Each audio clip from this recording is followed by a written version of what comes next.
Shalom, salve, assalamualaikum warahmatullahi wabarakatuh.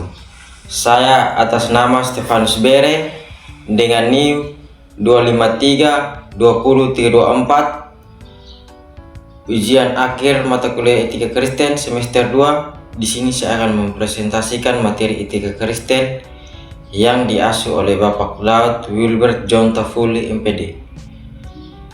Mata kuliah Etika Kristen merupakan kajian teologis dan praktis mengenai prinsip moral berdasarkan iman Kristen yang berakar pada konsep serta dasar teladan hidup Kristus.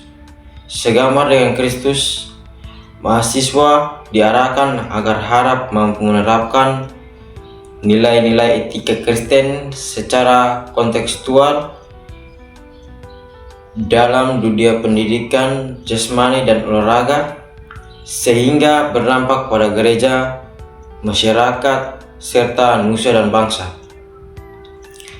Manusia adalah makhluk etis, artinya manusia memiliki nalar untuk menempati, perkembangkan apa yang baik dan buruk. Inilah yang membedakan manusia dengan binatang, yaitu pertimbangan moralnya. Keputusan etis adalah keputusan yang didasarkan pada pertimbangan berkenan atau tidak berkenan. Seseorang akan menolak tindakan yang dianggap buruk dan memilih atau membuat menyetujui tindakan yang dianggap baik. Cara seseorang mengambil keputusan seperti ini sangat menentukan kualitas hidupnya, baik di dunia sekarang maupun di dunia yang akan datang. Keputusan etis itu dengan demikian pertimbangan nalar logika etis seorang merupakan fondasi kehidupan. Fondasi ini harus berdiri secara bertahapan, harus serius serta berkesinambungan. Proses fondasi inilah yang disebut sebagai transformasi atau metamorfose, seperti yang tertulis pada Roma 12 ayat 2, yaitu pembaruan pikiran atau budi. Proses ini disebut juga sebagai pembentukan pola berpikir atau mindset, perbedaan nalar biasa dan nalar etis. Aspek fokus nalar biasa logika dan kepraktisan nalar etis, moral dan nilai kebenaran. Aspek nalar biasa pengalaman dan akal nalar etis, norma hati nurani dan prinsip. Aspek tujuan nalar biasa efisiensi dan solusi, nalar etis kebaikan dan kebenaran. Aspek hasil nalar biasa keputusan praktis, nalar etis keputusan bermoral. Contoh, menyontek nalar biasanya agar dapat nilai bagus dan lulus. Nalar etis menyontek akan membuat karakter instan. Yang kedua, kuliah nalar biasa hadir untuk absen. Nalar etis hadir untuk menambah wawasan. Yang ketiga, hubungan seks nalar biasa hal wajar dalam berpacaran dan bertemanan. Nalar etis, apakah ini menghormati tindakan masa depan saya? Apakah Tuhan marah atau tidak? Jadi kita harus memandang bahwa etika bukan sekedar sebagai ilmu yang menyelidiki tingkah laku manusia secara deskriptif, melainkan ilmu sebagai mengambil keputusan tentu, keputusan tepat. Etika tampil sebagai ilmu yang normatif, yang bukan hanya memaparkan penjelasan, yang memuat panggilan identifikasi. Manusia memiliki 4 potensi. Yang pertama, spiritual, unsur atau kesadaran, unsur kehidupan. Yang kedua, intelektual, logika, analisa, memilih, memutuskan, mempertimbangkan. Yang ketiga, mental, berpikir kompleks, kreatif, survive, adaptasi, dan perjuangan. Pengembangan tidak harus dibentuk dengan firman Tuhan. Kata etos muncul dari perjanjian baru. Dalam 1 Korintus 15:33 terdapat kata tempat tinggal yang biasanya atau tempat kediaman yang lazim, tempat yang sering dikunjungi. Dengan demikian kata etos hendak menuju pada perilaku manusia.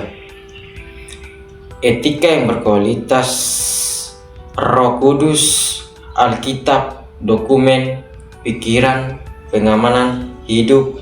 Roh Kudus memimpin ke dalam kebenaran.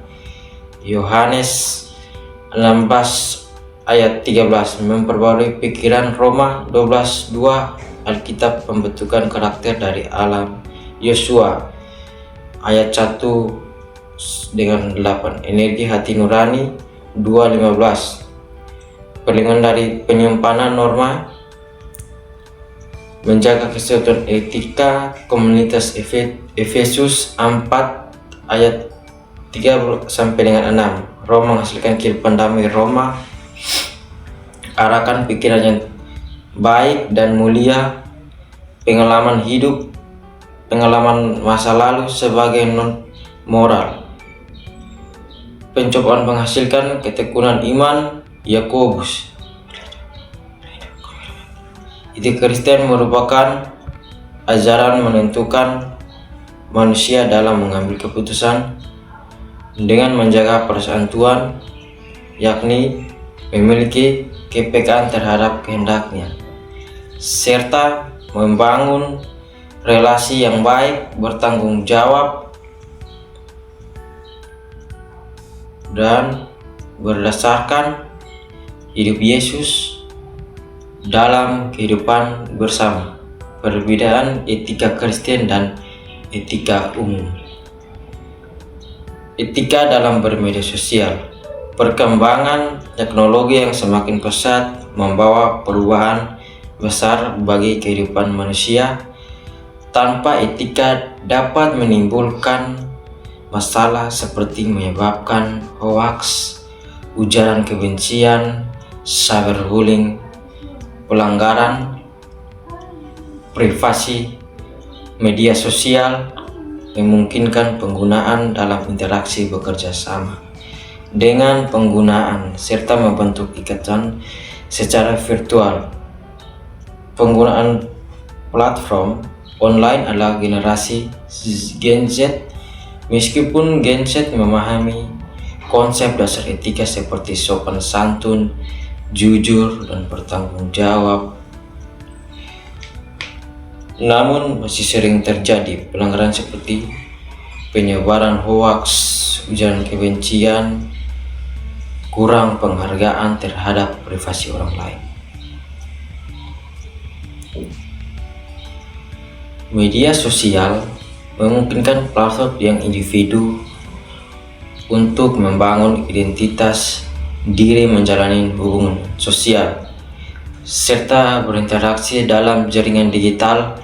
Media didefinisikan sebagai kelompok berbasis internet yang dibangun di atas ideologi dan teknologi yang memungkinkan penciptaan dan pertukaran konten, dan oleh penggunaan media sosial memberikan kemudahan dalam berkomunikasi dan menyebarkan informasi. Namun tanpa etika dapat menimbulkan berbagai permasalahan.